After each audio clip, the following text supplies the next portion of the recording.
Hi y'all, Maryl, Celiz Paz here, transpersonal astro coach with the May astrological forecast. Okay, there's a lot to cover here. By the end of May, we're gonna really be getting into Gemini season, and Gemini season is a lot of movement. So let's get started because I'm gonna try to make this really simple, fast, and easy for you, even though there's a lot going on.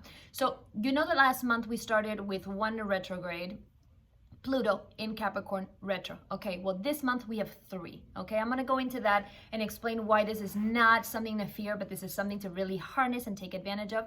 But we're gonna start with the biggest, most important astrological event, possibly of the year, but definitely of the month. And that is that May 5th, okay, Cinco de Mayo, we're going to have the North Node shift sign. Okay, if you are familiar with the nodes, you understand that there's a north node and there's a south node. The nodes come in pairs, and what happens is we have been with the north node in the sign of Cancer, and as you know, north node points us to our soul and life purpose. So sort of like when the sign changes, or whatever the sign is of the node at the moment, it's going to show you the collective sort of purpose that we all have as a race, and that we have to achieve or step into, the energy that we need to really incorporate. So when I do astro coaching readings, when we do a session, one of the big points that we go over is your personal individual north node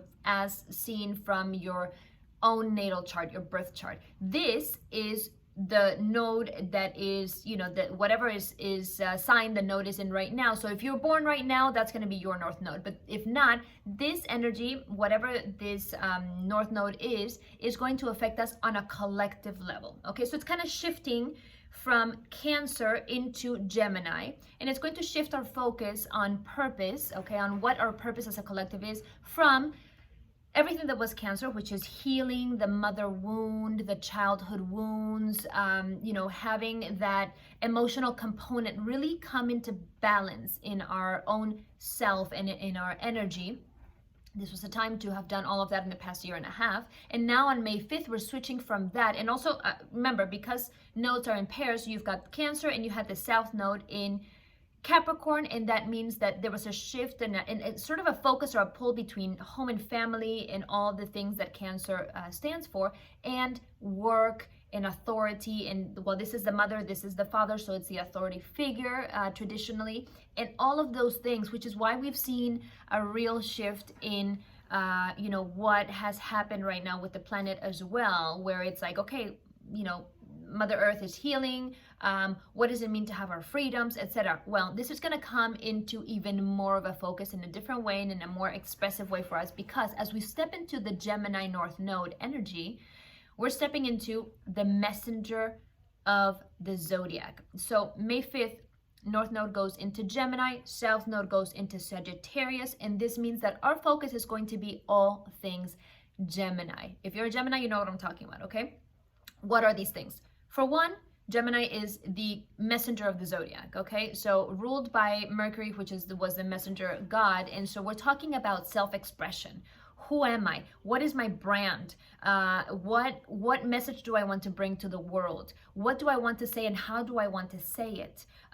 If this is something that falls in your career house or your work house, okay, the 10th or the 6th, you're going to be probably thinking about these types of things with regards to your career and how you express yourself, how you express that company, that brand. Even if you work for a company and it's not something where you have your own business and you have to rethink about your brand and all these things, but if you're rebranding now, is probably a great time to think about messaging.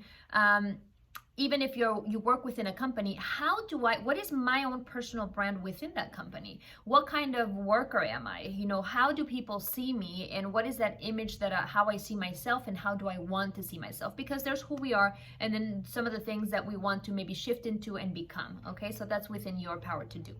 So all of these things about self-expression are going to come into play. Other things that the North Node in Gemini rules are technology. So if you have your own business, or if you are a part of a business and maybe you have some influence in this regard, anybody who is not active on social media or has their branding and messaging in social media down packed,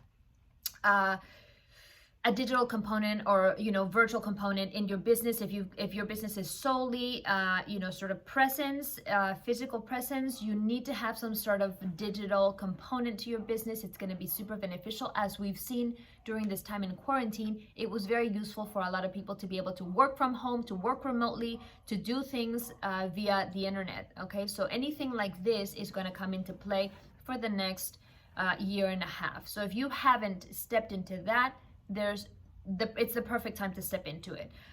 Also, technology, digital stuff, communications, transportation. Okay, so anything like that too, where we have observed that as we've been in quarantine and we haven't really polluted the earth because we've been very limited mobility, okay, in terms of transportation. I mean, we're seeing videos from around the world where the ocean is just beautiful. It is, super clean. Of course, the air as well and stuff. So taking into account those things, how do I take mechanical things, transportation, computer, like anything that may cause, that may be a contributor possibly to anything that may be, low vibration frequencies in terms of energy or pollutants into the air and everything, we need to update that technology. Okay, so let's take it not just in our own like world digital technology and how I do this in my business, but also in how I can collaborate into the world and into the ecology, the wellness of the planet. Because right now Uranus is in Taurus, and we have seen that what is happening is a shift so that we can help this planet be at its best, okay? And so as we leave quarantine at some point, let's keep that in mind, okay? So that's the North Node.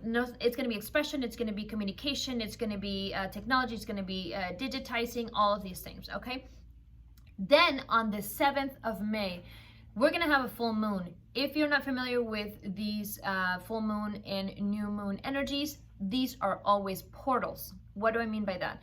New moons and full moons are portals of opportunity for you to release energy and allow for new energy to come in. They're smaller than the bigger portals that would be eclipses or equinoxes or solstices, but definitely an opportunity for you to work on that day on some of the things that you need to let go of and some of the things that you need to incorporate. So for this one, we have a really interesting one because the full moon is going to be in the sign of Scorpio, which is the sign of transformation. So whatever it is that, as we have stepped into Pluto Capricorn retrograde, and I asked you guys to dig deep and see what was happening there, and so what you can bring out of your subconscious mind as you're doing this process. This new full moon on the 7th is going to be a great time to continue to dig for some of those things, because Scorpio, the sign that the full moon is going to be in, is ruled by Pluto.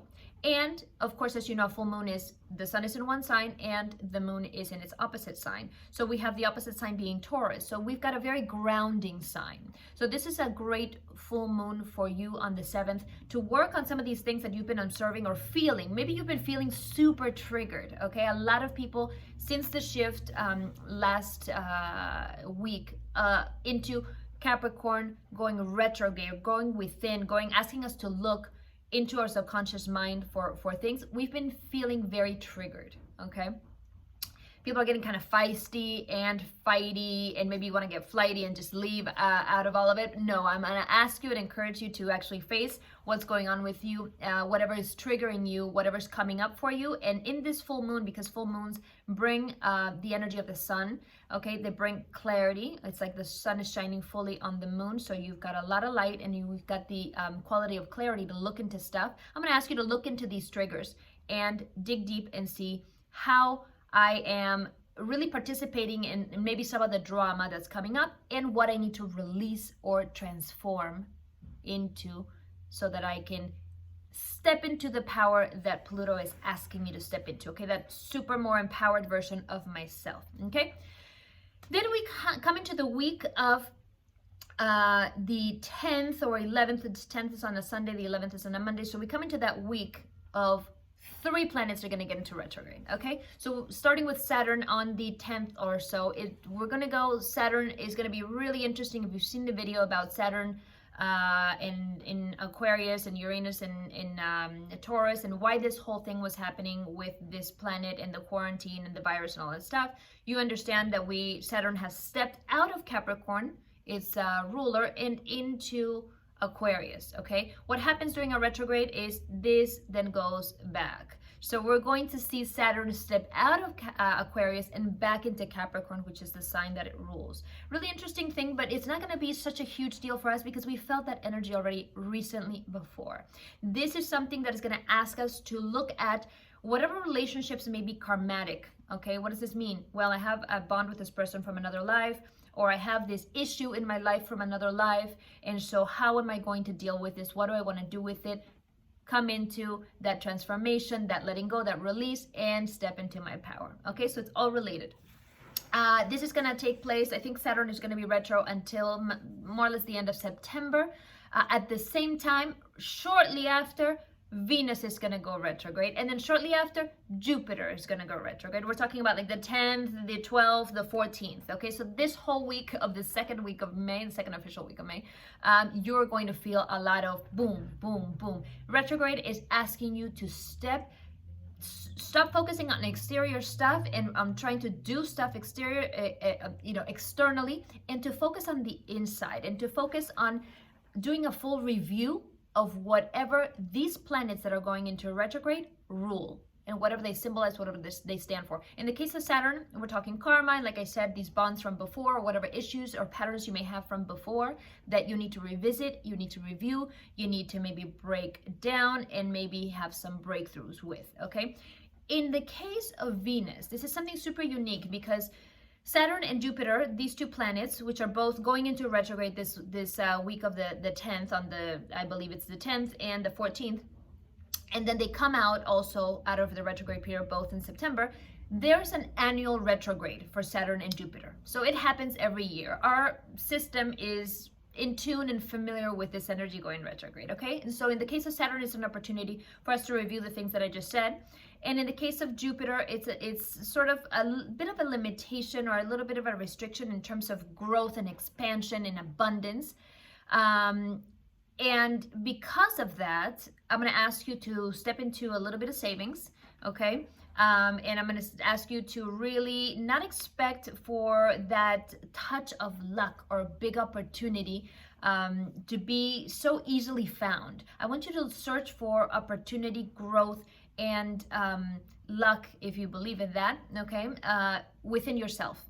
Where are these points? What can I shift, modify, get in touch with, align with in order to generate that from within, okay? But Venus doesn't go in a retrograde every year. So this is the interesting thing. Out of these three retrogrades, you got Saturn doing its thing that it does every year. You got Jupiter doing its thing that it does every year. And then you got then you got Venus. And Venus doesn't do this every year. So this is a really special retrograde.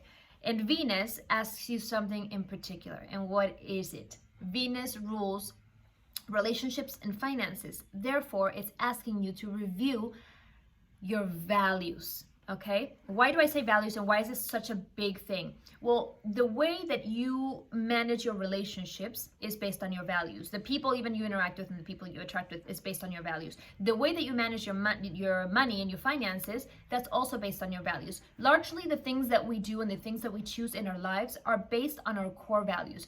What do I mean by values? I don't mean like, my values is that I'm a good person. No. What do you value in your life? That is what Venus asks of you. What is really important in my life? What is of value? What is precious to me? Okay. And so, for example, you can say maybe your core values include, like some of mine, freedom, family, trust, adventure, purity. Okay. So that means, maybe I take care of doing some detox around health and things like that.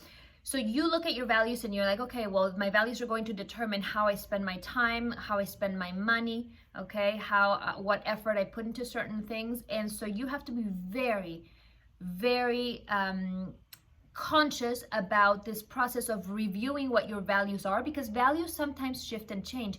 Even if they don't change in what they are, what your values are, let's say you have your top 5 values or your top 10 values or your top 3, they may shift in priority. maybe, freedom was at the top of the value list, and maybe now family's on top of that, or maybe now trust you've discovered is more important for you, or whatever. So when you come to make decisions, which is a thing that is tough to do in Gemini season, because it's a dual sign and it's like this and that, this and that, this and that, okay?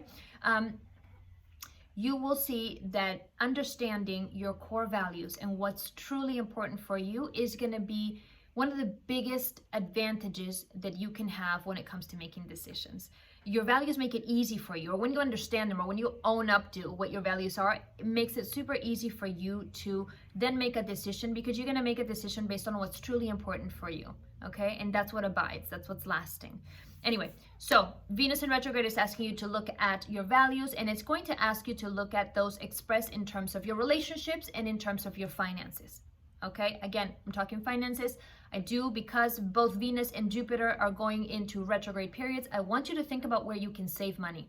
I want you to think about, we've gone from this Taurus season of stability, Taurus being a fixed sign, an earth sign, the most earthy, unmovable mountain sign of them all. We're going into an air sign of Gemini, okay? This is not just in the sun energy that I'm talking about, but we're also stepping into North Node, Mercury, Venus, and the moon by the end, into Gemini. So we're gonna have a lot of Gemini energy by the end of this month. And we're talking air energy, because Gemini is an air sign, and air energy is already mental, okay? It's ethereal. And then we're talking about a mutable sign, shifting, changing, moving. Okay, so keep that in mind as we go from sort of like this kind of peaceful time into this time of a lot of movement. Definitely with these retrogrades, you're going to need to revisit how you spend your money. And I would suggest that you spend it in a more frugal way because of the Venus and the Jupiter going retro. You need to know that you have that security still, even in these changing and shifting times that are going to become more changing and shifting in this Gemini energy, okay? Next, in between all that, in between all these retrogrades, Mercury steps into Gemini. Mercury actually rules Gemini. So when Mercury steps into it, and you probably hear a lot, Mercury retrograde, okay, well, this is a planet of communication. It's a planet of technology and transportation. Everything that I talked about in terms of Gemini, that's what Mercury rules, okay? So when it steps into the sign that it rules of Gemini, it's gonna add an amazing dimension of analytical power and verbal power. So even though on this week of the 10th, 11th, you're going to have, Saturn going retro, Venus going retro, Jupiter going retro, and you're just gonna feel kind of like a little bit of a, what's happening here, a little bit of restriction there, a little bit, turn of events here and all of that. In comes Mercury in between all of that, stepping into its ruler. When a planet steps into the sign that it rules, it feels so comfortable, it feels good, it can fully express itself. And Mercury stepping into Gemini is like, okay, you may be going through all of this retrograde stuff, but I'm going to give you the analytical, mental agility, prowess, and power to deal with all of that, to process all of that. So you're going to have like your Intel Pentium chip or whatever it might be, okay, next level, with the Mercury stepping into its sign that it rules of Gemini. So don't worry, all of the stuff that you have to process, you will be able to process, and all of this Saturn, Venus, Jupiter retrograde energy, even though it might feel a little bit restrictive or heavy because you can't fully do stuff externally and you have to go within, you're going to have the mental prowess to be able to process it internally, okay? So go within, okay? The next thing is, officially Gemini season starts on the 20th of May because the sun will step into Gemini and it will activate all things Gemini. And what happens then? Shortly after, on the 22nd of May, you have the new moon in Gemini. Full moon is signs are opposite each other. Sun is in one sign, moon is in one sign. New moon is both of these signs are in, both of these astros are in the same sign. So the sun will be in Gemini, the moon will be in Gemini. And by that time, you will have Sun, Moon, Venus, Mercury, and North Node in Gemini. A lot of Gemini energy. So this is a time to sort of anchor that Gemini energy of activity, of expression, of message, of personal brand, of technology and digitizing and all these things. And it's really a time to take your mind and open it and get curious. Okay, curiosity is one of the things that Gemini also brings to the table, along with Aries. Aries is a super curious sign because it's the sign of the baby of the zodiac. But Gemini, it's more of like a mentally curious. What is going on? How can I open my mind to really integrate some of these energies and make the most of them? Because this is the reason why I make these videos about the transits and what's going on and the monthly forecast, etc., and all the details. Because when you understand that you have energies that are available to you for you to work with, it's a complete game changer than when you are like, oh, I don't know, but look at what happened to me. Things don't happen to you, they happen for you, they happen for a reason, so that you can, if you're in the know, if you're aware, if you're conscious, if you understand these and you take advantage of these ancient wisdom tools such as your birth chart, such as astrology, or many other ones, so that you can take this and say, okay, I know what I'm dealing with, I know it ahead of time, I'm prepared for this, and this is what I'm going to do with it, and this is what I'm going to do about it, and this is why, because this is my vision and this is where I want to head. It's a thing about having the right information, the knowledge, the wisdom, okay, especially at a Gemini time, especially with the North Node collective purpose shifting time, for you to really be able to direct your life in a way, in the path that you want to direct it, okay? Not feel like life is happening to you, but feel like you are guiding your life and you're co-creating your life in the way that you want to co-create it. So all of this is of course energy that you need to look into your birth chart and see where it all falls, in which house. Therefore you can see what area of your life will be mostly activated by these energies. And if you haven't had your chart done, you can always email me at maryl@marylcelizpaz.com. The information is always down here in the description, so that we can do an astro coaching session for you, and we can see how all of these energies actually really affect you in particular according to your cosmic map that is your birth chart. Okay, you can always find me as well on social media, on Instagram and on Facebook. I'm much more active on Instagram at Maryl Celiz Paz, and because I post these videos maybe once a week, maybe a little bit more here on YouTube, but I do a little more posting in Instagram, so hopefully I will see you there. Okay, many blessings. Take this energy and run with it. It's very active energy. By the end of the month, you're going to feel so much more activity than we have been feeling in the past month or month and a half. And so I want you to work with this energy rather than feel like, what is happening? Okay, the collective North Node energy in Gemini is going to be here for a year and a half until January of 2022. So get comfortable with this expressive, shifting, moving, very active, very mental energy, and you should do just fine. Many blessings.